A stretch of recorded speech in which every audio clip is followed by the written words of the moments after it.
melupakan yang di belakangku. Ku serahkan diriku hadapan-Mu, Yesus, dan ku berlari kepada tujuanku. Kau di hari yang baru yang lama telah berlalu. Rencana-Mu, oh Tuhan, indah bagiku, tak terbatas oleh pikiranku. Firman-Mu ya dan amin, sumber kekuatan, Kau pengharapanku, Kau terbaik bagiku. Rencana-Mu, Tuhan, indah bagiku, tak terbatas oleh pikiranku. Firman-Mu ya dan amin, sumber kekuatan, Kau pengharapanku, Kau terbaik bagiku.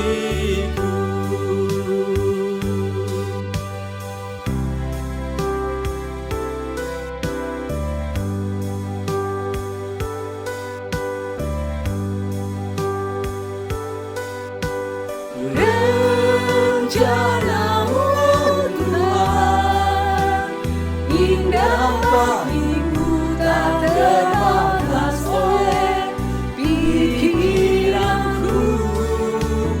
Firman-Mu ya dan amin, sumber kekuatan, Kau pengharapanku, Kau terbaik bagiku. Kau yang terbaik, Kau terbaik bagiku.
O Lord my God, of triune God, Father, the Son, and Holy Ghost, my Redeemer, of triune God, Father, the Son, and Holy Ghost.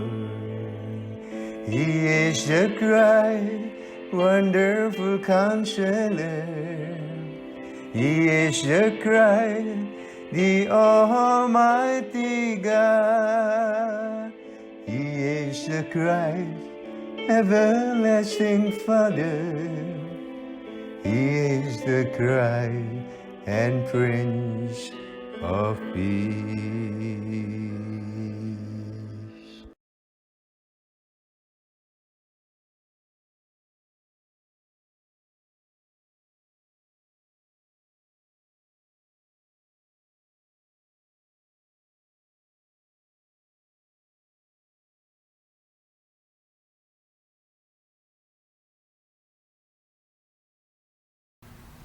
Selamat pagi saudara-saudara sekalian, selamat beribadah di dengan Maranatha, dan saya berharap dan berdoa semoga saudara sekalian tetap dalam perlindungan Tuhan. Mari kita awali kebaktian kita dengan minta pertolongan dari Tuhan. Mari kita berdoa.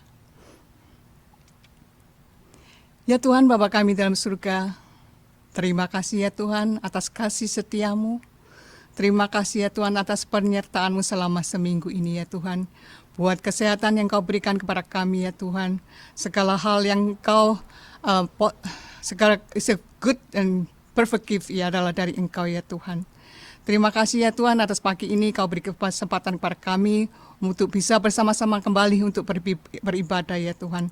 Bila Engkau sendiri ya Tuhan memimpin hamba-Mu, Pak Irwan Pranoto, yang akan menyampaikan firman-Mu ya Tuhan, biarlah firman-Mu yang keluar dari mulut hamba-Mu ini ya Tuhan tidak keluar dengan sia-sia.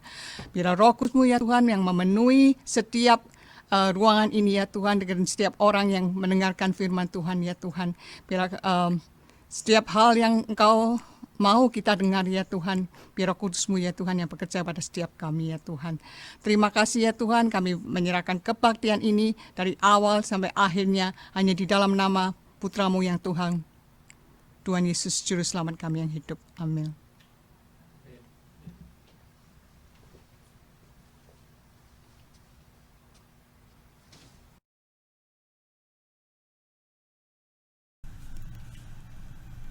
Sahabat-sahabat yang terkasih di dalam Yesus Kristus, kami mengundang untuk bersama-sama dengan Andre dan saya memuji nama Tuhan, dan marilah kita terus berkencan dengan Tuhan dan menyanyikan lagu pembukaan pertama ini bersama malaikat di surga.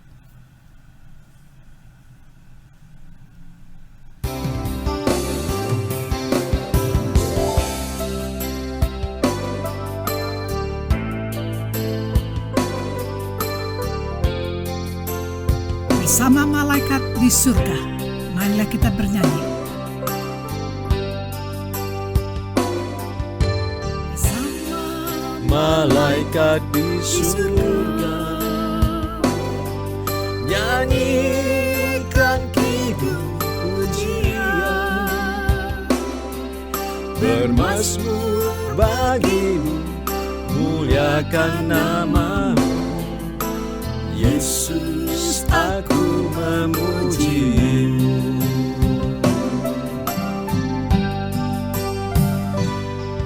Tanganku ku angkat padamu, masuk dalam hadirat-Mu,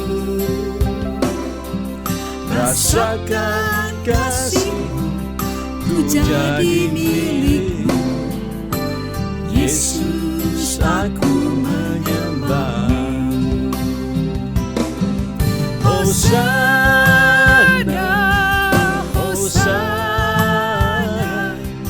aku memuji-Mu, Yesus. Haleluya, haleluya, aku menyembah-Mu.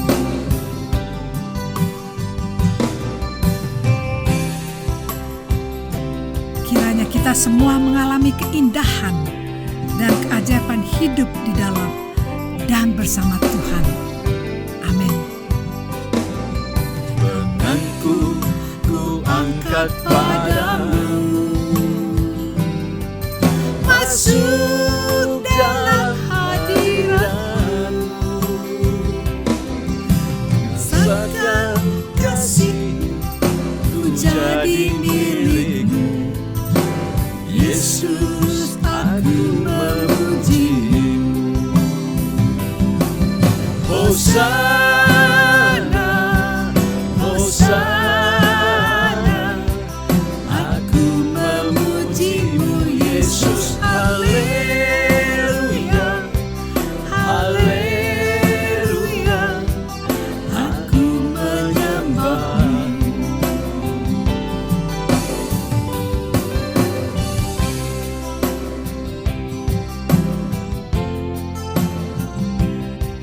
Lagu yang berikutnya yang akan kita nyanyikan adalah Bapa Kau Setia. Bapa Kau Setia adalah lagu yang baru, tetapi kita akan belajar bersama-sama dengan Andre dan saya. Lagu yang berikutnya berjudul Bapa Kau Setia.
Hidupmu kepada Tuhan dan percayalah kepadanya dan ia akan bertindak. Mazmur 37 ayat 5. Tuhan hanya butuh iman dan ketaatan dari kita. Selanjutnya Tuhan akan bertindak untuk menyelesaikannya. Tunjukkan kasih setiamu, Kau menyediakan yang ku perlu. Kau setia, Kau mulia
Yesus memberkati kita semua. Marilah kita berdiri dan menyanyikan lagu klasik ini, lagu himnal berjudul Ku Berbahagia.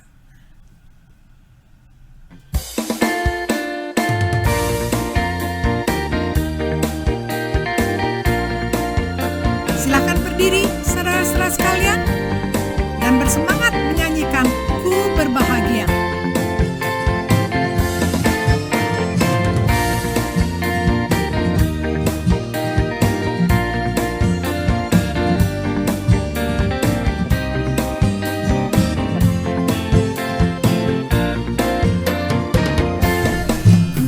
Berbahagia, yakin teguh,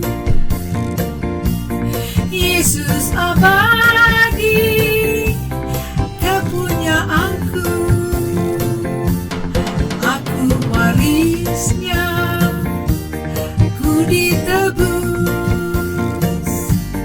ciptaan baru, Roh Kudus. Aku bernyanyi bahagia, memuji Yesus selamanya. Aku bernyanyi bahagia,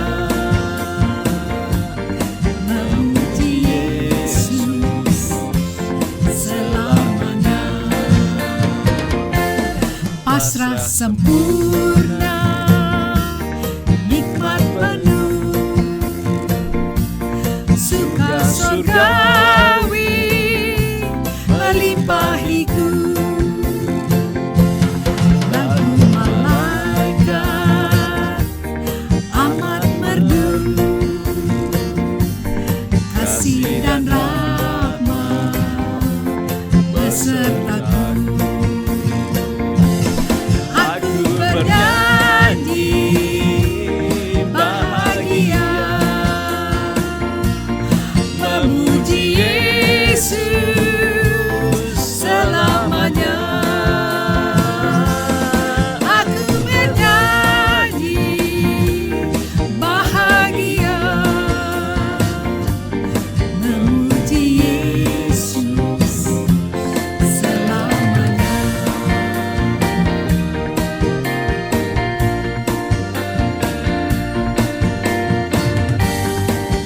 Ingatlah saudara-saudara sekalian, kita selalu memuji nama Tuhan, kita selalu melibatkan Tuhan di dalam kehidupan kita, agar kita bisa mencontoh, memberikan contoh yang baik dan hidup di dalam Tuhan.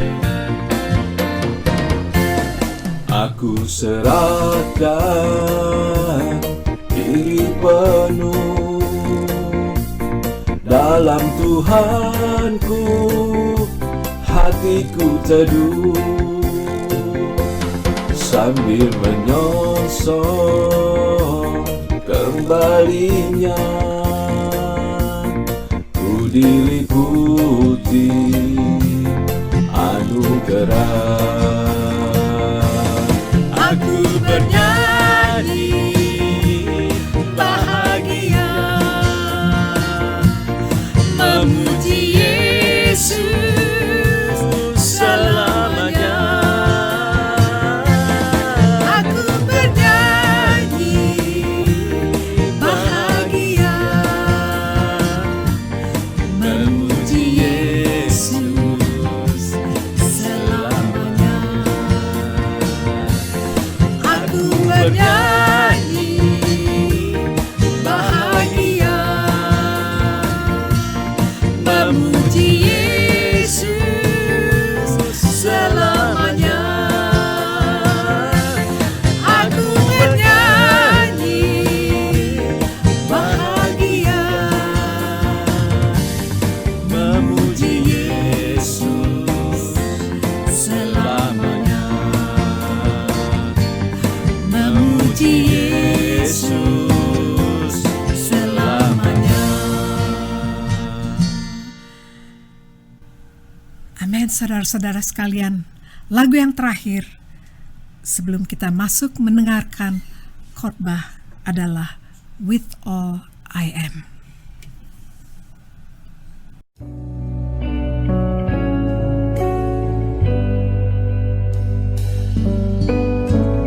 Marilah kita menyimak dan fokus sebelum masuk mendengarkan khotbah.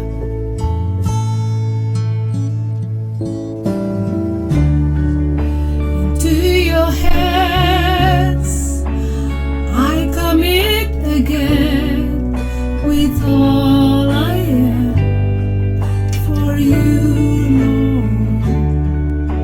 You hold my world in the palm of your hand, and I am yours forever.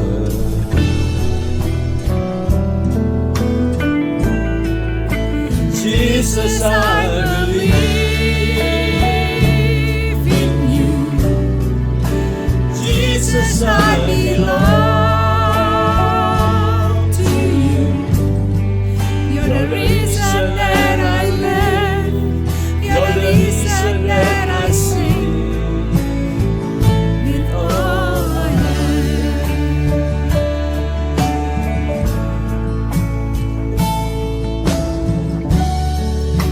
I walk with you wherever you go, tears and joy, I'll trust in you, and I will live in all of your ways and promises forever.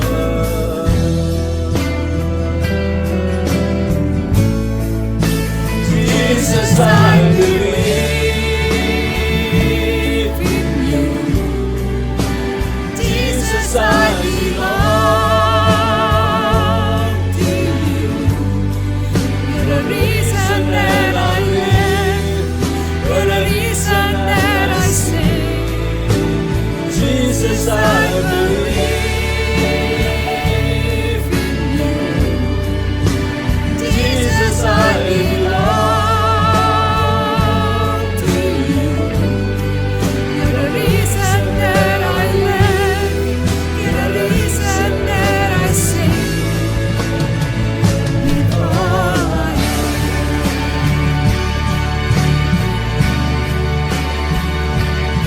Manusia boleh merancang segala sesuatu menurut keinginannya. Namun kita harus selalu melibatkan Tuhan dalam setiap rencana kita. Karena apa yang kita rencanakan belum tentu sesuai dengan keinginan Tuhan. Bisa jadi justru bertolak belakang dengan apa yang Tuhan mau. I will worship.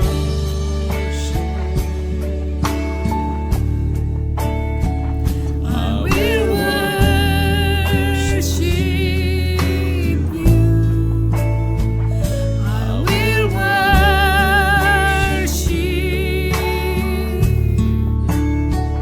I will worship you. I will worship. I will worship you. I will worship.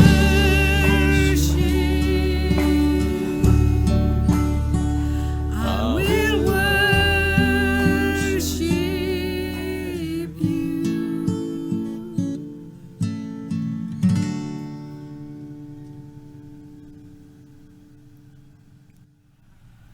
Mulai hari ini, ajari aku agar menjadi pribadi yang selalu bersyukur dalam setiap keadaan dan menjadi bijaksana, mau menuruti kehendak-Mu saja ya Allah.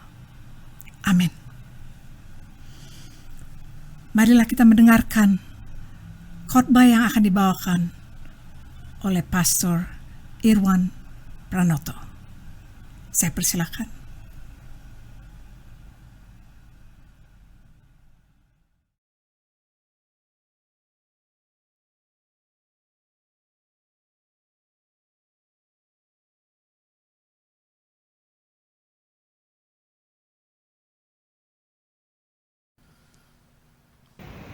Baik, mari kita bersatu di dalam doa. Kami bersyukur karena kami boleh mengenal Engkau Allah yang setia, Allah yang mulia. Karena di sanalah ya Tuhan kami memiliki pegangan dalam kehidupan kami yang seringkali diombang-ambingkan oleh berbagai keadaan yang ada di sekitar kami. Kami bersyukur Allah kami setia. Bapa, hari ini kami datang kepadamu, kami beribadah walaupun dengan metode yang sedang kami lakukan akhir-akhir ini Tuhan melalui online. Tetapi kami bersyukur untuk kesempatan seperti ini. Kami boleh bersama-sama Tuhan, menyembah Tuhan, memuji nama Tuhan, dan belajar dari kebenaran firman Tuhan. Di sanalah Tuhan kami rindu, kami boleh dibangun, kami boleh bertumbuh, kami boleh semakin dekat dengan Tuhan, dan kami boleh semakin menjalani kehidupan kami untuk memuliakan Engkau. Karena itu berkatilah waktu di depan kami ketika kami akan bersama belajar dari kebenaran firman-Mu. Kami berdoa Tuhan, kiranya Roh Kudus Tuhan yang akan menyertai kami untuk bersama-sama belajar firman-Mu. Kami berdoa kiranya Roh Kudus Tuhan yang juga akan menolong kami supaya kami boleh memahami kebesaran keagungan firman-Mu itu. Dan bila Roh Kudus juga yang akan menggerakkan hati setiap kami, mendorong kami untuk meresponi firman-Mu dengan taat dan setia. Berkati kami ya Bapa. Dan kami berdoa bersyukur di dalam nama Tuhan Yesus, Juru Selamat kami yang hidup. Amin. Amin. Shalom. Shalom. Selamat pagi, selamat siang, saudara sekalian yang kasih Tuhan. Kita bersama akan belajar dari kebenaran firman Tuhan. Nah, saudara, hari ini saya rindu untuk mengajak kita belajar dari Injil Lukas pasal yang ke-18, saudara. Mari kita buka Alkitab kita dari Injil Lukas pasal yang ke-18. Tema khotbah saya adalah jangan jemu berdoa. Terus suatu kali Albert Einstein, ilmuwan itu, ditanya oleh seorang mahasiswa program doktoral, apa kira-kira idenya tentang bahan yang bisa dipakai untuk dijadikan topik disertasinya, saudara? Ya, apa kira-kira usulan Albert Einstein? Saudara, Einstein menjawab, doa, katanya. Pelajari tentang doa. Ada sesuatu yang misterius di dalam doa. Ada kekuatan di dalamnya, ada power di dalamnya. Seseorang harus mempelajari tentang doa, katanya. Saudara, hari ini saya ajak kita belajar untuk berdoa. Saudara, mari kita bersama melihat Lukas pasal yang ke-18. Kita akan memperhatikan dari ayat yang pertama, saudara. Kita akan melihat sampai ayat yang ke-8. Saya akan membacakan bagi kita sekalian bagian ini, saudara. LAI memberikan judul di sana, perumpamaan tentang hakim yang tidak benar. Tahu saudara, kita akan melihat juga di dalam tema yang lain, judulnya saudara adalah perumpamaan tentang seorang janda yang setia memohon, yang tekun memohon. Saya bacakan bagi kita sekalian demikian firman Tuhan. Yesus mengatakan suatu perumpamaan kepada mereka untuk menegaskan bahwa mereka harus selalu berdoa dengan tidak jemu-jemu. Katanya, dalam sebuah kota ada seorang hakim yang tidak takut akan Allah dan tidak menghormati seorang pun. Dan di kota itu ada seorang janda yang selalu datang kepada hakim itu dan berkata, belalah hakku terhadap lawanku. Beberapa waktu lamanya hakim itu menolak. Tapi kemudian ia berkata dalam hatinya, walaupun aku tidak takut akan Allah dan tidak menghormati seorang pun, namun karena janda ini menyusahkan aku, baiklah aku membenarkan dia, supaya jangan terus saja ia datang dan akhirnya menyerang aku. Ayat 6, kata Tuhan, camkanlah apa yang dikatakan hakim yang lalim itu. Tidakkah Allah akan membenarkan orang-orang pilihannya yang siang malam berseru kepadanya? Dan adakah ia mengulur-ngulur waktu sebelum menolong mereka? Aku berkata kepadamu, Ia akan segera membenarkan mereka. Akan tetapi, jika anak manusia itu datang, adakah ia mendapati iman di bumi? Demikian jauh pembacaan firman Tuhan. Terus saudara, pernahkah kita merasa jemu berdoa? Atau pernahkah kita merasa bosan atau enggan berdoa? Saudara, mengapa seorang itu bisa jemu, bisa bosan berdoa, saudara? Saya pikir, saudara, yang pertama, orang itu bisa bosan, bisa jemu berdoa karena ia kurang mengerti artinya berdoa. Mengapa mesti berdoa? Saudara, dia nggak ngerti betapa serius apa yang mau didoakannya. Banyak orang berdoa tapi hanya asal berdoa. Sehingga berdoa seringkali dilakukan tanpa makna. Hanya sekedar rutinitas.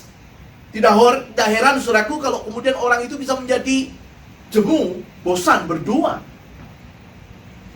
Saudara, kalau saudara ingat cerita Tuhan Yesus mengajak para muridnya berdoa di Taman Getsemani, kita melihat kontras antara Tuhan Yesus dan para murid, bukan? Tuhan Yesus sangat memahami kepentingan doa. Itu sebabnya ia datang kepada Bapaknya. Dia berdoa di sana. Ketika di dalam pergumulan yang begitu dahsyat, dia tahu dia harus berdoa untuk mendapatkan kekuatan dari persekutuan bersama Sang Bapa. Tapi para murid yang diminta untuk bersama berdoa justru ditemukan sedang tertidur.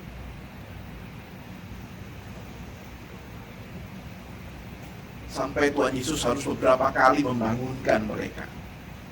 Berdoalah dan berjaga-jagalah supaya kamu tidak jatuh ke dalam pencobaan. Rupanya mereka nggak sadar bahwa mereka perlu berdoa supaya nggak jatuh dalam pencobaan. Sebabnya mereka ketiduran, bosan, jemu berdoa. Siapa saudara yang sering ketiduran waktu berdoa?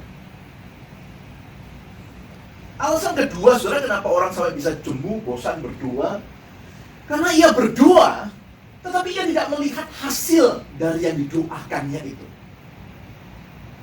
Bahkan bukan sekedar jemu, saudara, orang itu berkata bahwa ia sedang kecewa dengan Tuhan. Mungkin kita pernah mendengar orang yang berkata, buat apa lagi aku berdoa? Aku sudah sekian lama berdoa, tidak ada perubahan yang terjadi pada hal yang kudoakan. Pada umumnya manusia itu sangat pragmatis, sangat berorientasi pada hasil. Sedangkan hasil doa itu sendiri, saudaraku, memang tidak selalu menghasilkan sesuatu yang seperti yang kita inginkan. Tidak heran kalau kemudian doa itu menjadi hal yang menjemukan, saudara. Saudara, itu sebabnya juga saya percaya seringkali muncul istilah doa yang manjur, saudara. Ya. Saya percaya kalau hari ini saya mengatakan saya punya resepnya doa yang manjur. Mungkin banyak di antara saudara yang akan cari nomor telepon saya, terus akan menghubungi, wah itu gimana tuh ya, doa yang manjur. Karena sering kali saya berdoa kan kok nggak manjur, saudara ya. Orang berorientasi dan senang dengan istilah doa yang manjur, bukan karena mereka suka berdoa, tetapi suka kata manjur itu, saudara. Yang hasilnya sama dengan yang saya mau. Kenapa orang bisa jemu, bosan berdoa, saudara? Saya pikir alasan yang ketiga adalah karena doa itu seringkali berhubungan dengan aktivitas yang disebut menantikan Tuhan. Dan orang gak sabar menanti. Orang sering merasa Tuhan kelamaan. Orang ingin sesuatu yang serba instan, serba cepat, tidak sabar menunggu. Padahal belajar berdoa itu adalah belajar menantikan Tuhan. Sebabnya kalau saudara membaca Mazmur nomor 27 misalnya, saudaraku, berulang kali pemazmur mengatakan, nantikanlah Tuhan. Belajar untuk menantikan Tuhan adalah pelajaran yang penting dalam Alkitab, saudaraku. Setiap kali Tuhan memakai anak-anaknya, Tuhan mengajar mereka untuk menantikan Tuhan. Abraham, saudaraku, menantikan janji Tuhan. Pada waktu Tuhan mengatakan, aku akan membuat keturunanmu besar, banyak. Bagaikan pasir di pantai, bagaikan bintang di langit. Ia harus menanti, saudaraku, sedikitnya 25 tahun. Sampai kemudian ia bisa mendapatkan anak dari Sarah istrinya. Saudara, Daud pada waktu diurapi oleh Samuel untuk menggantikan Saul menjadi raja, dia masih begitu muda. Dia menunggu bertahun-tahun kemudian, saudaraku, sampai kemudian dia sungguh-sungguh kemudian menjadi raja menggantikan Saul. Bahkan Tuhan Yesus sendiri dalam pelayanannya dia sering mengatakan kepada para muridnya, waktuku belum tiba. Waktunya belum tiba. Artinya, saudaraku, sederhana, Tuhan Yesus ingin mengatakan, wait, sabar, nantikanlah waktu Tuhan. Waktu Tuhan tidak pernah terlambat dan tidak pernah kecepatan. Dia tepat pada waktunya. Saudaraku, Tuhan Yesus yang tahu permasalahan manusia sekaligus memandang penting kehidupan doa bagi anak-anaknya, memberikan perumpamaan dalam bacaan kita ini. Dan sebuah perumpamaan yang menarik sekali, saudara. Ada dua tokoh dalam perumpamaan ini, saudara. Yang seorang adalah digambarkan sebagai seorang hakim. Terus pada abad pertama memang dicatat ada profesi hakim sipil yang biasanya menangani kasus keuangan, saudara. Tugasnya mengadili dua pihak yang bersengketa. Tradisi mencatat hakim seperti itu, saudaraku, bahkan dari sejak awal bisa memutuskan perkara mana yang dia mau terima. Kalau ada orang minta tolong kepada dia akan memperhatikan, lalu akan mengatakan ini saya mau nangani, ini tidak. Nah, saudara, itu sebabnya profesi yang seperti ini itu dekat sekali dengan korupsi, saudara, ya, dengan sifat yang sangat bergantung kepada sang hakim itu sendiri.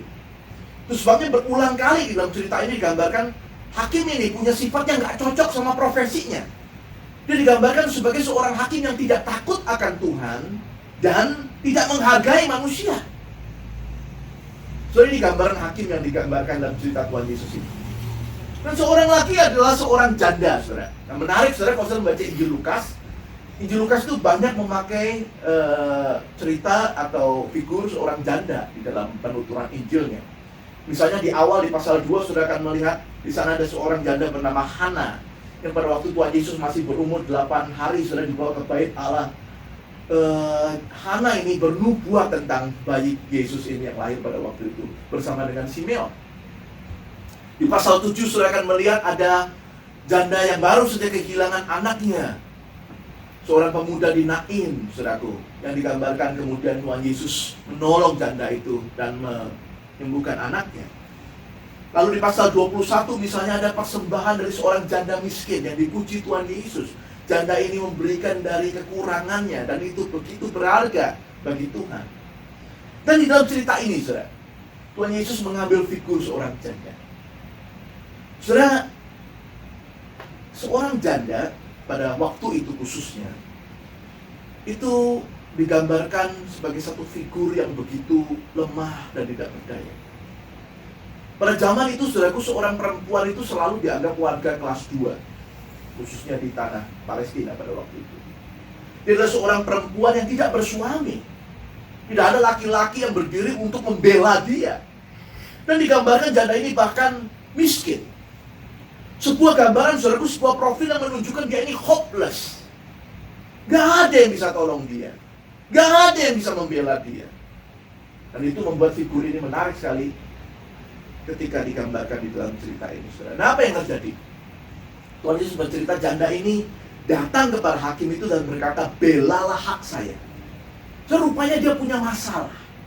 Dia membutuhkan bantuan hukum. Karena itu dia meminta tolong kepada sang hakim. Saudara, yang menarik adalah digambarkan hakim ini kemudian menolong dia. Karena janda ini tiap hari, ya, tiap saat datang untuk meminta tolong kepada sang hakim. Nah, saya membayangkan begini, saudara. Pagi-pagi benar di rumah sang hakim itu, janda ini sudah gedor-gedor pintunya, saudara.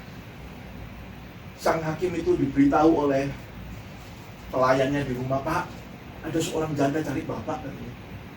Seorang hakim berkata, kenapa? Dia bilang dia minta dibela haknya. Hakim itu bilang, wah saya tidak tertarik, suruh dia pulang aja. Ya. Pelayan itu menyuruh janda ini pulang. Tapi janda ini nggak pulang, dia tetap ada di sana. Hakim itu lagi mau jogging, mau lari pagi, sudah begitu buka pintu, dia sudah lihat janda itu di sana. Tadi sudah disuruh pulang, nggak mau pulang. Dia pergi lari pagi. Waktu pulang sore, dia masih lihat lagi ada janda itu di sana. Masih ada di depan pintu itu, minta tolong, Pak, bela hak saya. Dia udah jengkel, masuk rumah, tutup pintu, kencang-kencang. So dia, habis itu dia mau berangkat ke kantornya, mau bertugas, saudara. Dia baru mau keluar dari rumahnya, janda itu masih ada di sana, minta dibela haknya. Dia jengkel sekali. Sampai di kantor, karyawannya mengatakan, Pak, ada janda cari Bapak, mau minta tolong dibela haknya. Dia sudah jengkel setengah mati, saudara. Sudah bisa bayangkan kalau seharian itu dia terus-menerus mendapati ada seorang janda yang datang untuk minta tolong dia. Saya kok bayangin, saudara, malam itu dia tidur dan mimpi janda itu datang di mimpinya minta tolong sama dia, betul nggak? Dalam cerita itu sampai Tuhan Yesus mengatakan, hakim itu kemudian berkata, supaya dia nggak ngerepotin saya, oke deh, saya bela haknya. Nah, saudara, apa sebenarnya yang mau disampaikan Tuhan Yesus melalui perumpamaan ini? Nah, yang menarik, saudara, di pasal 18 ini, ayat yang pertama, Lukas penulisnya sudah memberitahukan kepada kita mengapa Tuhan Yesus mau menceritakan perumpamaan ini. Lukas mengatakan untuk menegaskan bahwa mereka harus selalu berdoa dengan tidak jemu-jemu. Tujuan dari perumpamaan ini begitu jelas, supaya para murid, supaya saudara dan saya berdoa dengan tidak jemu-jemu. Kalau saya membaca NIV, bahasa Inggris, saudara, bahkan memakai istilah tidak jemu-jemu itu dengan istilah and not give up. Nggak nyerah. Doa terus, nggak nyerah. Sudah bahasa Alkitab berbahasa Mandarin, bahasa Mandarin pakai istilah huisin, nggak putus asa. Orang itu doa bisa putus asa, saudara. Di sini dikatakan doa dan nggak putus asa, terus berdoa, terus. Nah, saudara, pagi hari ini saya ingin mengajak saudara belajar dari perumpamaan ini, saudara. Ada 3 alasan yang Tuhan Yesus ajarkan kepada saudara dan saya, kepada para muridnya hari itu, supaya belajar berdoa dan tidak give up, tidak tawar hati, tidak putus asa. Nah, saudara, apa alasannya? Ya, saya ingin mengajak kita melihat 3 alasan agar saudara dan saya tidak jemu berdoa. Mari kita belajar bersama satu-satu. Yang pertama, alasan pertama, saudara. Mengapa saudara dan saya, mengapa murid Tuhan diminta untuk tidak jemu berdoa? Alasan pertama, karena Tuhan adalah hakim yang berkuasa. Karena Tuhan adalah hakim yang berkuasa. Salah satu hal yang dipelajari dari sikap si janda ini adalah dia terus-menerus datang kepada sang hakim itu. Terus saya bertanya, kenapa kok janda ini terus datang ke sana? Kenapa dia nggak ke tempat lain aja udah ditolak? Sudah ada 2 alasan sedikitnya kenapa janda ini terus-menerus datang ke sana. Yang pertama, karena janda ini tahu persis bahwa hakim ini punya kuasa. Hakim ini yang bisa tolong dia. Kalau dia nggak tahu itu, tentu dia nggak akan datang terus ke sana, saudara. Dia datang ke sana karena dia tahu ini yang bisa tolong saya, bukan orang lain. Dia yang bisa tolong saya. Itu sebabnya dia datang ke sana. Dia tahu persis hakim ini yang bisa tolong dia. Saudara, dia itu sudah hopeless. Tadi saya katakan gambarannya seorang janda yang miskin, itu gambaran yang hopeless. Tidak ada jalan lain lagi yang terpikir olehnya. Inilah satu-satunya yang dia tahu. Itu sebabnya ia bertahan di sana. Sikap inilah, saudaraku, yang penting dimiliki untuk menghadirkan kehidupan doa yang tidak jemu-jemu. Sadar bahwa tidak ada cara lain kecuali berdoa. Tidak ada pertolongan lain kecuali dari Tuhan yang berkuasa. Dia bukan hanya tahu dan percaya bahwa hakim ini yang berkuasa menolong dia, tapi bagi dia, saudaraku, kemungkinan yang kedua, hal yang kedua yang penting, hakim ini satu-satunya yang bisa.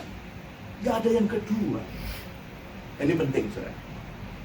Terus saya kok percaya, banyak orang Kristen itu percaya bahwa Tuhan itu berkuasa. Namanya juga Tuhan ya, tentu berkuasa dong ya. Kalau nggak berkuasa ya bukan Tuhan, gitu kan. Tetapi saya khawatir, saudaraku, nggak banyak orang Kristen yang percaya Tuhan itu satu-satunya yang bisa menolong dia. Itu sebabnya seringkali ada istilah alternatif. Ya Tuhan sih bisa, tapi ini juga bisa. Kira-kira gitu.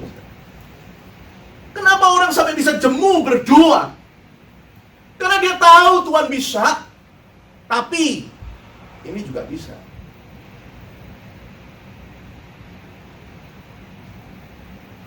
Saudara, janda ini terus ada di sana.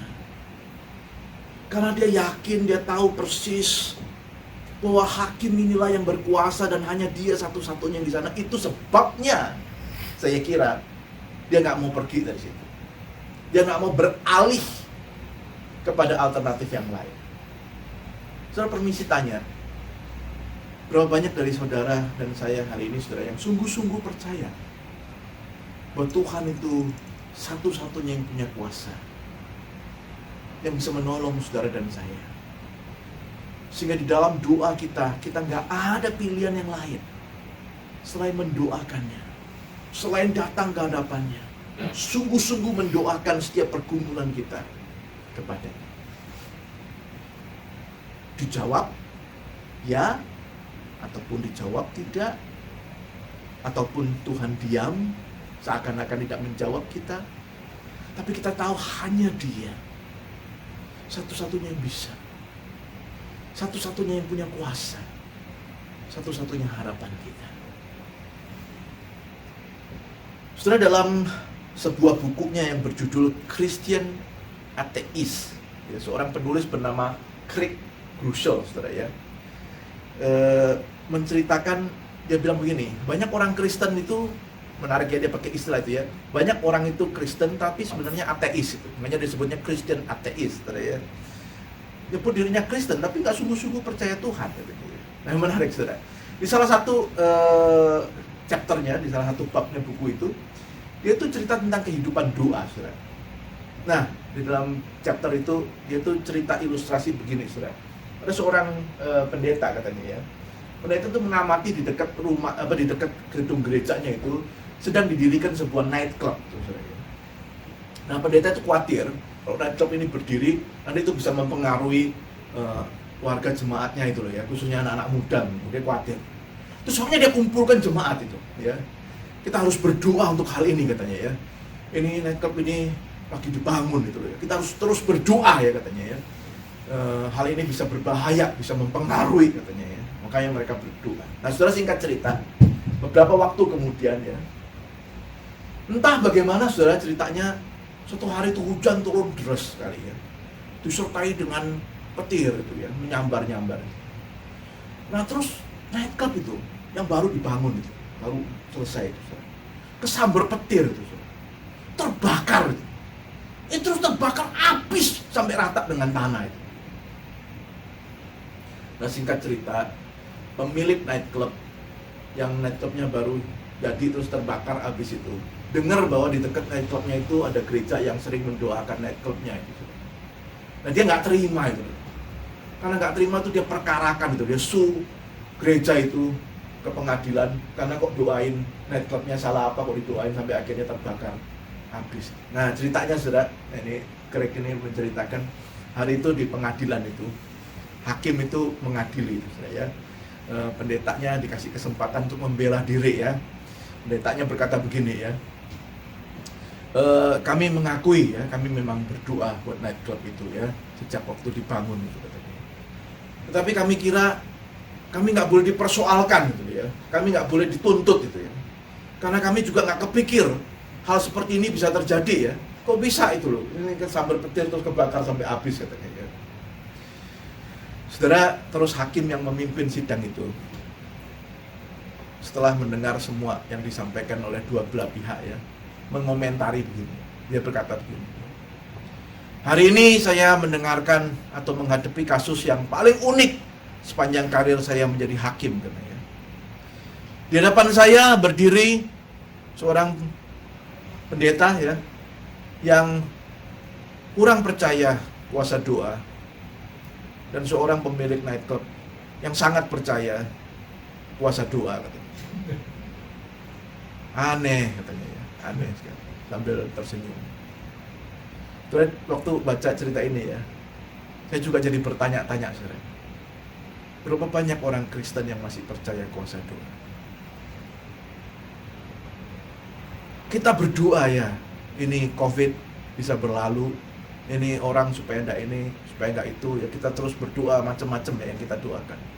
Berapa banyak dari kita yang sungguh-sungguh percaya bahwa Tuhan itu punya kuasa.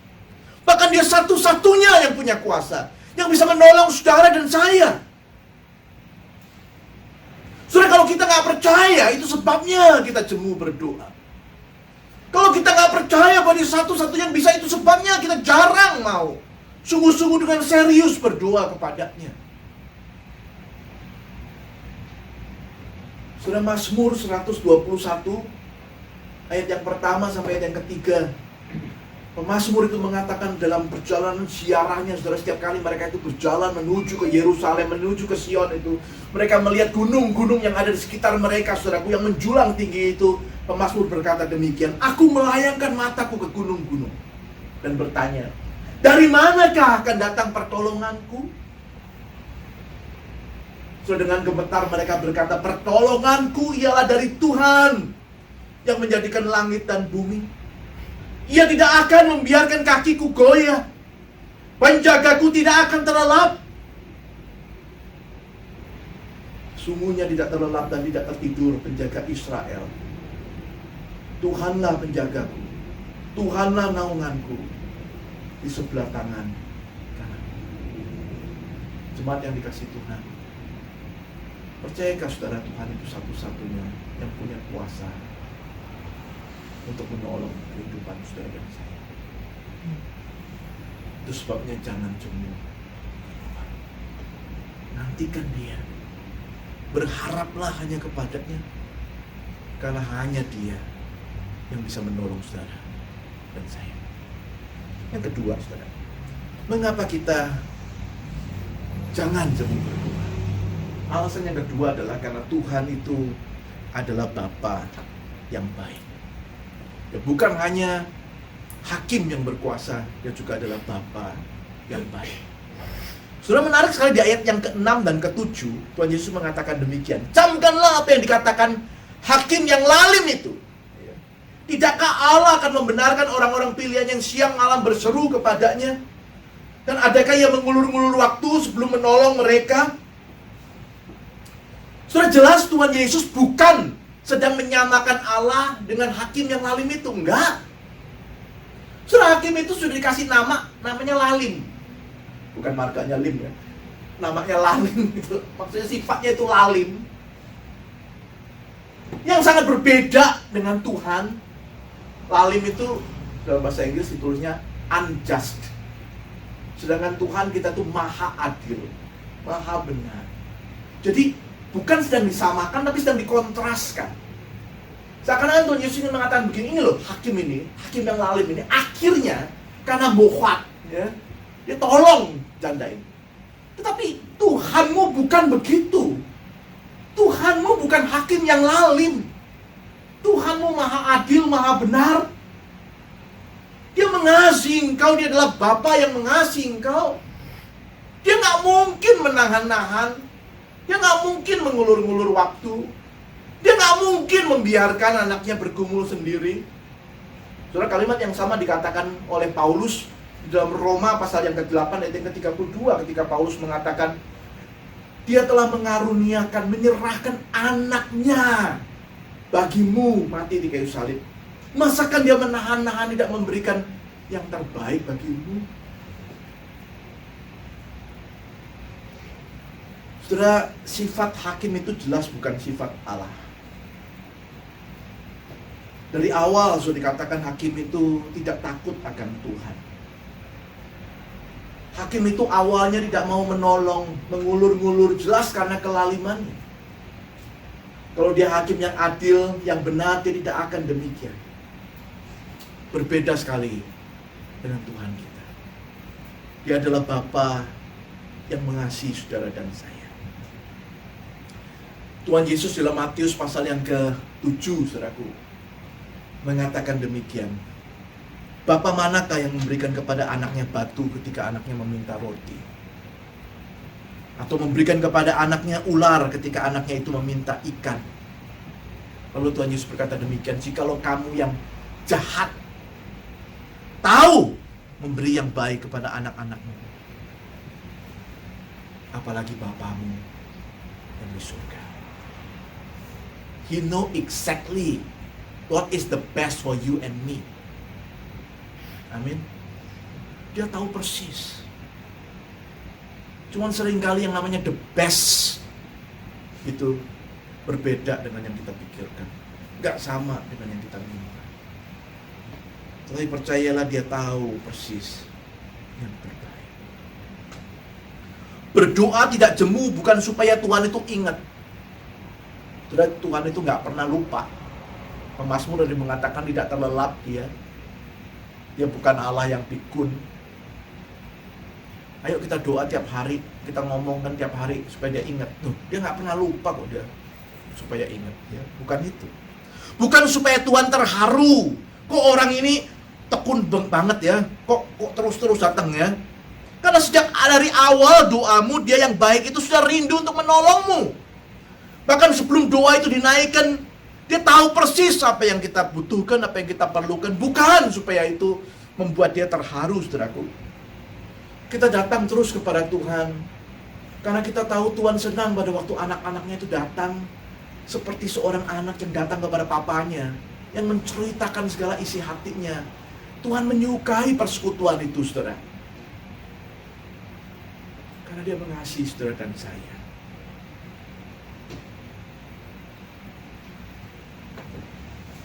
Setelah suatu hari saya membaca sebuah artikel yang menceritakan ada seorang bernama Roger Simmons, saudara. Roger hari itu dia tidak pernah lupa hari itu. Saat itu hari itu adalah hari terakhir dia itu menyelesaikan kewajiban militernya dan dia mau berjalan pulang ke rumahnya, saudara, yang agak jauh rupanya.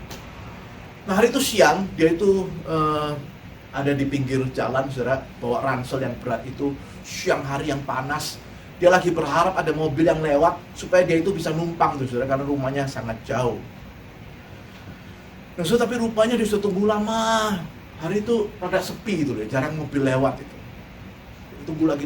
Nah, terus dari jauh dia mulai lihat ada satu mobil yang rupanya mulai jalan agak mendekat, saudara. Tapi setelah lebih dekat, dia perhatikan itu jenis mobil mewah, jadi dia ragu-ragu apa mobil ini mau berhenti apa enggak itu. Tapi dia coba supaya apakah mobil ini mau berhenti.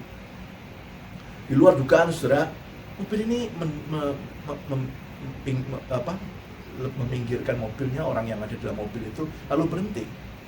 Di dalamnya ada seorang bapak ya, setengah baya dengan pakaian yang baik, membuka kaca mobilnya terus bertanya, engkau mau kemana, katanya ya. Setelah Roger menyampaikan alamatnya atau kotaknya, saudara, bapak ini berkata, oh saya akan lewat daerah situ, katanya ya. Yuk boleh naik, katanya. Wah, dia senang sekali, dia sudah nunggu lama, udah capek, udah berat ya. Ada yang mau tolong. Dia taruh ranselnya di belakang, di trunk, lalu dia kemudian duduk di samping bapak itu. Nah, perjalanan cukup jauh, saudara. Roger adalah seorang Kristen. Dia tuh ingat sebagai orang Kristen pakai kesempatan untuk kabarkan Injil, saudara. Tapi dia tuh tiap kali mau nyampaikan Injil dia ragu-ragu. Jangan-jangan nanti bapak ini marah, diturunin tengah jalan, repot itu ya. Jadi dia terus tunggu-tunggu sambil berdoa ya, ini ngomong enggak gitu loh ya. Ragu-ragu mau cerita tapi kok nanti tadi sudah susah-susah cari tumpangan, sekarang sudah ada tumpangan, jangan main-main gitu loh ya. Nah, so dia tunggu, akhirnya sampai dia kira-kira kurang setengah jam lah sampai di rumahnya ya. Dia pikir ini nggak ada ruginya ya kalau cerita sekarang, katanya ya. Dia akhirnya cerita juga ya. Dia mulai cerita kepada bapak ini. Saya tanya namanya, bapak ini namanya Hamilton. Sudah dia ceritain kepada bapak ini tentang Tuhan Yesus. Dia cerita tentang Tuhan yang berinkarnasi menjadi manusia yang rela mati bagi manusia berdosa, menebus dia. Sudah selesai dia ceritakan Injil itu, ya. Bapak ini minggirin mobilnya.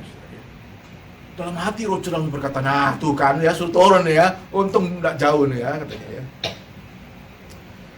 Setelah mobil itu berhenti, bapak ini menangis, saudara.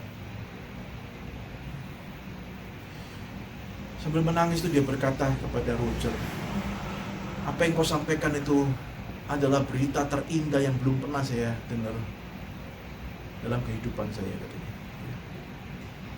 Would you mind to pray for me? Katanya. I want to accept Christ. Saya mau terima Kristus. Saudara, terus kemudian singkat cerita Roger mendoakan bapak ini. Setelah didoakan, mereka lalu melanjutkan perjalanan. Lalu sampai di rumahnya, Roger turun di sana, saudara.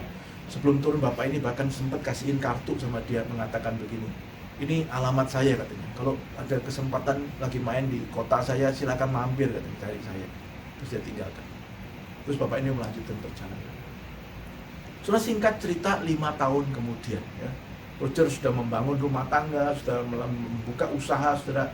Nah, suatu hari ada kesempatan dia itu mau melakukan perjalanan bisnis, terus melalui kota tempat bapak yang pernah 5 tahun lalu pernah tolong dia itu. Dia ingat tuh, ya, masih simpen kartunya itu. Jadi dia berpikir kalau nanti ke kota itu dia mau cari bapak itu. Gitu. Nah, saudara, singkat cerita, waktu dia sampai di sana dia mulai cari itu, alamat itu. Nah, saudara, alamat itu membawa dia kepada satu perusahaan rupanya, ya, satu bangunan yang cukup besar, saudara, ya. Nama bapak itu ada di depan kantor itu, tulis besar, ya, Hamill. Dan dia pikir, oh ini betul, ya. Dia mulai masuk di sana. Dia mengatakan kepada resepsionisnya itu, saya mau ketemu bapak ini, ya, saya pernah dikasih kartu sama dia. Resepsionis itu membawa dia ke satu kantor, saudara. Di kantor itu ada duduk seorang ibu, ya, usia parubaya, menunggu dia, ya. Ibu itu mempersilahkan dia duduk, ya. Ibu itu berkata, saudara kenal sama suami saya? Katanya. Lalu Roger mulai menceritakan kepada ibu itu yang rupanya istri dari bapak itu tentang pengalamannya 5 tahun yang lalu. Bahwa bapak itu pernah kasih tumpangan sama dia.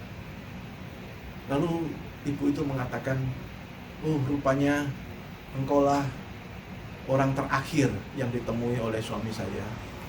Karena hari itu, ya, pada tanggal itu, dia ingat betul, dalam perjalanan menuju ke rumah itu, bapak itu mengalami kecelakaan, terus meninggal dunia dalam kecelakaan itu. Ibu itu berkata, kamu rupanya orang yang terakhir ketemu suami saya. Boleh nggak kamu cerita saat-saat terakhir waktu bersama dengan suami saya itu? Saudara, Roger lalu kemudian menceritakan apa yang terjadi dalam perjalanan bersama dengan suami ibu itu. Dia cerita bagaimana dia kemudian ceritakan Injil, lalu dia boleh berdoa bersama dengan Bapak Hamilton itu dan menangis bersama-sama di dalam doa. Dia menceritakan itu. Dan setelah waktu dia cerita itu, ibu Hamilton itu, istri dari almarhum Pak Hamilton itu, menangis luar biasa. Dalam tangisannya ibu itu berkata begini, saudara, kepada Tuhan. Tuhan, ampuni aku, katanya. Selama 5 tahun ini aku marah sama Tuhan. Aku kecewa sama Tuhan. Aku lama berdoa untuk suamiku itu, ya, supaya dia boleh percaya Tuhan, supaya dia boleh kenal Tuhan. Tapi Tuhan gak menjawab doa saya. Sampai suatu hari tiba-tiba saya diberitahu dia kecelakaan dan meninggal dunia begitu saja. Selama 5 tahun ini saya marah sama Tuhan. Saya kecewa kenapa Tuhan kok memperlakukan saya seperti itu. Sampai hari ini saya baru dengar sendiri, tanpa sepengetahuan dia. Sebelum meninggal suami itu sempat percaya kepada Tuhan. Setelah waktu membaca artikel ini, saya nggak tahu ya cerita itu ditulis berdasarkan peristiwa yang mana dan seperti apa. Tapi saya membayangkan, saudara, bukankah sering ada orang seperti itu, saudara? Orang yang mengatakan marah sama Tuhan, kecewa sama Tuhan. Padahal yang dia tahu itu cuma sekelumit aja dari satu masalah. Dia nggak tahu the whole story. Tapi dia sudah berani marah sama Tuhan, kecewa sama Tuhan. Saudara, padahal Tuhan kita itu Allah yang besar. Rencananya itu agung. Dia tahu apa yang terbaik buat saudara dan saya. Kadang-kadang yang kita lihat itu cuma bagian kecil dari pasal yang besar. Lalu kita marah, lalu kita kecewa. Padahal yang Tuhan sedang siapkan bagi saudara dan saya adalah sebuah lukisan yang besar, yang indah. Yang dikatakan oleh penulis surat Roma itu, Tuhan turut bekerja dalam kehidupan saudara dan saya untuk mendatangkan kebaikan. Mengapa seorang jemu berdoa? Dia curiga sama Tuhan. Dia pikir kok Tuhan nggak mau tolong saya. Kok Tuhan jahat sama saya. Padahal dia adalah Bapa yang baik. Bapa yang mengasihi. Yang bahkan telah menyerahkan anaknya yang tunggal. Mati di kayu salib bagi saudara dan saya. Saudara, hari ini percayalah kita punya Bapa yang baik. Itu sebabnya jangan jemu berdoa. Yang terakhir, kenapa kita tidak jemu berdoa, saudara? Karena dia kuasa, karena dia baik, dan yang terakhir karena dia setia. Dia adalah Allah yang setia. Saudara, pada ayat yang ke-8, saya kira ayat 8 itu penting sekali, saudara ya. Ayat yang ke-8 itu berkata demikian, aku berkata kepadamu, ia akan segera membenarkan mereka. Ya. Akan tetapi jika anak manusia itu datang, adakah ia mendapatkan iman di bumi? Saudara, kalau saudara membaca bagian sebelumnya di pasal 17, mulai dari ayat yang ke-22 itu, saudara, sebenarnya Tuhan Yesus itu sedang mengajarkan tentang kedatangan kerajaan Allah. Dia itu ingin mengatakan sebentar lagi ini dia akan dia akan ditangkap kemudian mati ya. Tetapi akan tiba waktunya kerajaan Allah itu akan datang. Tuhan Yesus sedang mengajarkan tentang kepada murid-muridnya supaya mereka itu setia menantikan itu. Menantikan waktu kerajaan Allah itu datang. Itu sebabnya di pasal yang ke-18 ayat yang ke-8 dikatakan anak manusia itu ya, tadi di ayat yang ke-8 itu ya, aku berkata kepadamu, ia akan segera membenarkan mereka. Hakim yang adil itu, hakim yang berkuasa itu akan segera membenarkan mereka. Waktunya akan datang. Tetapi waktu dia datang, dia setia, janjinya ya dan amin. Tetapi waktu dia datang, apakah ia mendapati iman di bumi? Ketika dia menggenapkan janjinya, where will you and I be? Di manakah saudara akan saya dan saya ada? Apakah ia mendapati iman di bumi? Pernahkah saudara melihat film ya? Di film itu ada kekasih ya, laki sama perempuan ya. Terus yang perempuan ini sedang menunggu kekasihnya itu datang. Dia nunggu janjian rupanya ya. Kok udah datang? Dia tunggu udah 1 jam lebih, kok nggak datang gitu. Dia mulai jalan ke sana kemari ya. Ini mulai kerut keningnya ya. Gitu kan ya. Terus dia tunggu lagi, dia tunggu 2 jam kok belum datang gitu. Terus begitu 3 jam. Terus dia putuskan, wah, udah nggak bocah ini ya gitu ya. Terus dia pergi gitu ya. Nah biasanya tuh ya di film itu ya. Waktu ini orang ini mau pergi, ini lagi jalan pergi, terus dipelanin itu, adegannya itu dilambatin gitu ya. Dia jalan mau pergi. Waktu dia mau pergi itu, yang ditunggu itu datang. Dia pelan-pelan datang, ini pelan-pelan pergi. Tidak ketemu itu, saudara. Terus begitu tidak ketemu itu, terus kemudian ada tulisannya, saksikan minggu depan itu. Terus saudara mungkin yang lihat itu jengkel berkata di dasar drama Korea ini ya, bikin lama ini, bikin panjang serinya gara-gara tidak ketemu ya. Saudara mungkin sudah berkata gini, coba tunggu 1 menit lagi. Sudah tunggu 3 jam loh. Kenapa kok pergi? Tunggu dikit lagi. Gara-gara tidak mau tunggu, akhirnya tidak ketemu. Serinya lebih panjang. Itu yang namanya nyaris. Dikit lagi.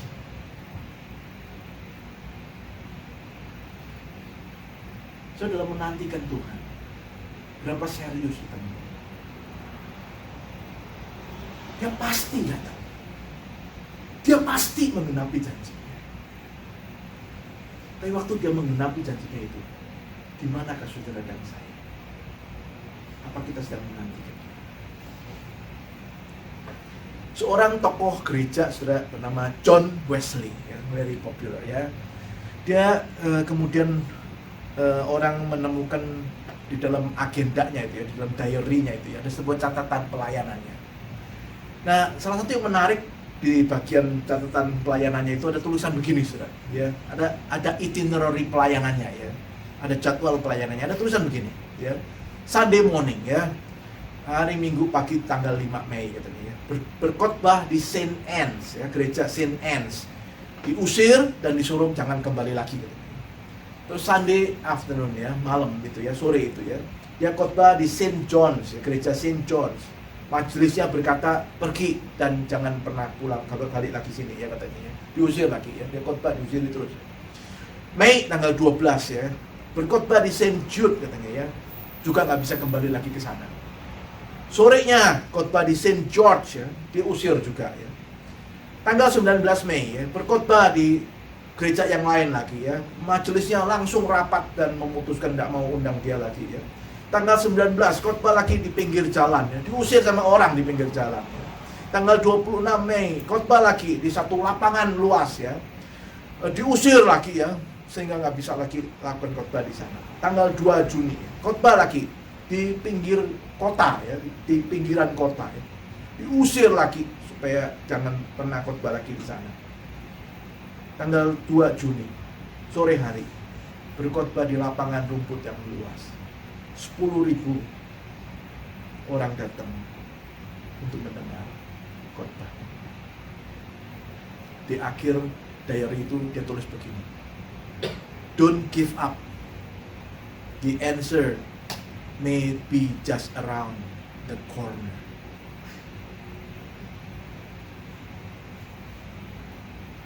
Pernah nggak saudara nyari jalan ya? Zaman dulu belum ada GPS ya, kasih satu alamat gitu, terus saudara ikutin alamat itu.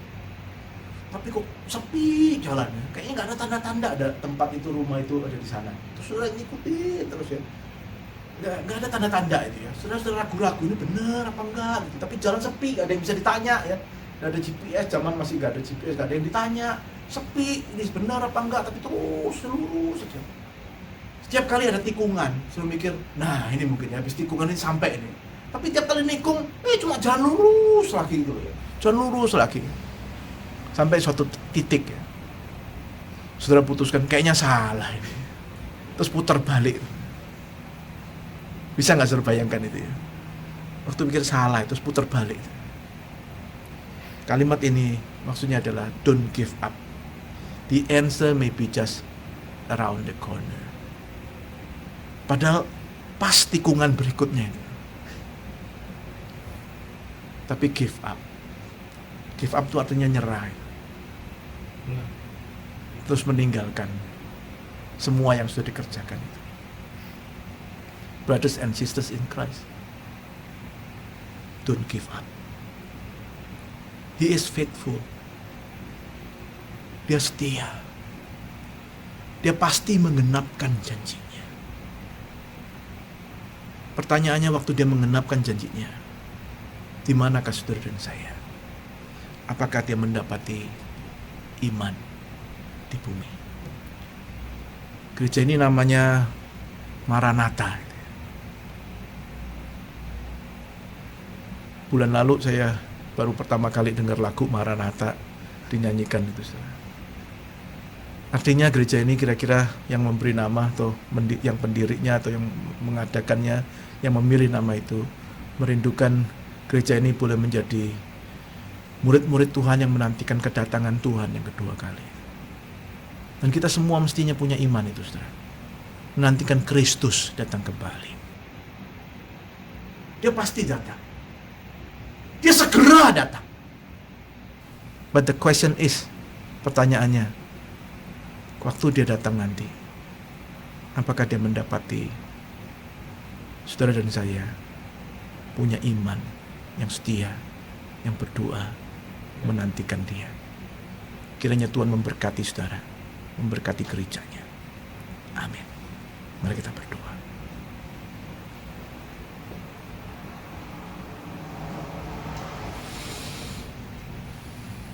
Bapa dalam surga, terima kasih untuk kebenaran firman-Mu yang mengajar kepada kami bahwa Engkau adalah hakim yang berkuasa itu. Satu-satunya yang berkuasa. Engkau adalah Bapa yang baik yang mengasihi kami. Dan Engkau adalah Allah yang setia, yang tidak pernah ingkar akan janji-Mu. Karena itu ajar kami untuk tekun, tidak jemu, tidak bosan, berdua, mendekat kepadamu, menantikan Engkau. Tolong kami Tuhan. Kami hidup di sebuah zaman yang tidak mudah. Krisis yang panjang sekali. Yang berdua Engkau memberikan kami iman itu. Iman yang setia menantikan Engkau. Berkati jemaat-Mu, berkati gereja. Dalam nama Tuhan Yesus, Juru Selamat kami yang hidup, kami berdoa. Amin. Tuhan memberkati saudara.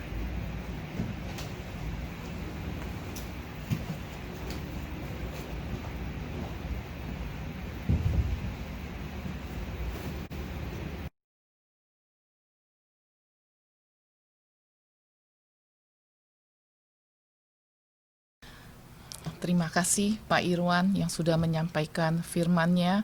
Ya, kita jangan jemu-jemu berdoa. Kita tahu Tuhan kita Tuhan yang baik, Tuhan yang Maha Kuasa, dan Dia selalu punya rencana di dalam hidup kita. Mari kita sama-sama kita satukan hati kita berdoa untuk saudara-saudara kita dan teman-teman kita yang sakit dan lemah tubuhnya. Bapa kami yang ada di surga, kami berterima kasih kalau pada hari ini kami bisa mendengarkan pemberitaan firman-Mu. Firman-Mu iya dan amin. Firman-Mu menguatkan iman kami.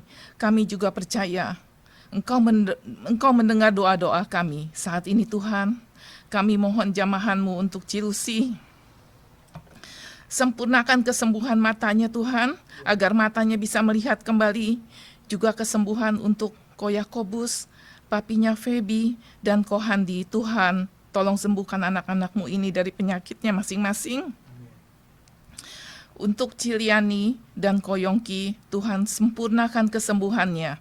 Kami juga berdoa untuk kesehatan Om Tim, Tante Kristina, Tante Hermina, Tante Tres, Tante Juliana, Tante Hana, Tante Ing, Ai Vivi, Pak Sugianto, dan istri. Tuhan, jaga kesehatan mereka satu persatu, berikan penghiburan daripada-Mu dan kuatkan imannya. Saat ini Tuhan, saya juga khusus berdoa untuk semua jemaat Maranatha dan semua anak-anak-Mu yang mengikuti kebaktian di sini, di rumah masing-masing atau dimanapun mereka berada. Kuatkan iman mereka Tuhan, jauhkan mereka dari segala yang jahat, cukupkan segala kebutuhannya. Kami juga berdoa untuk pemilu di Amerika agar Tuhan sendiri yang menentukan pemimpin untuk negara ini di kemudian hari. Terima kasih Bapa, kami percaya Engkau sudah mendengar doa kami. Di dalam nama Tuhan Yesus kami sudah berdoa. Amin.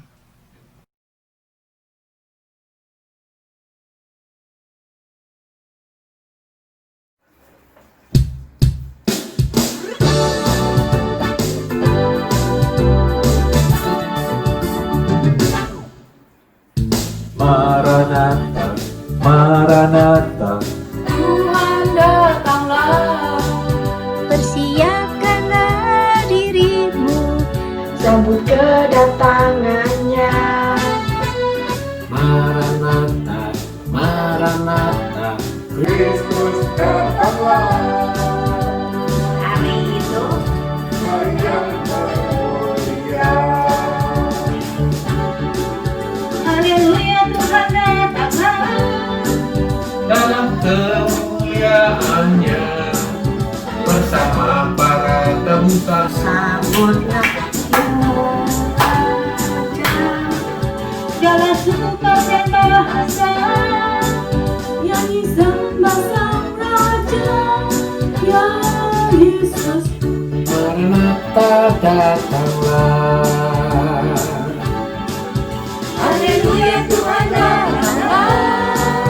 Dalam kemuliaannya bersama para tebusan, sambutlah Dia Raja.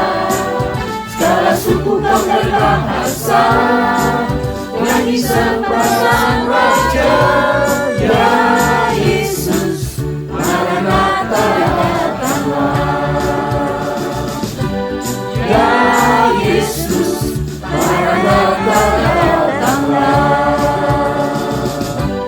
Ya Yesus, Maranatha datanglah.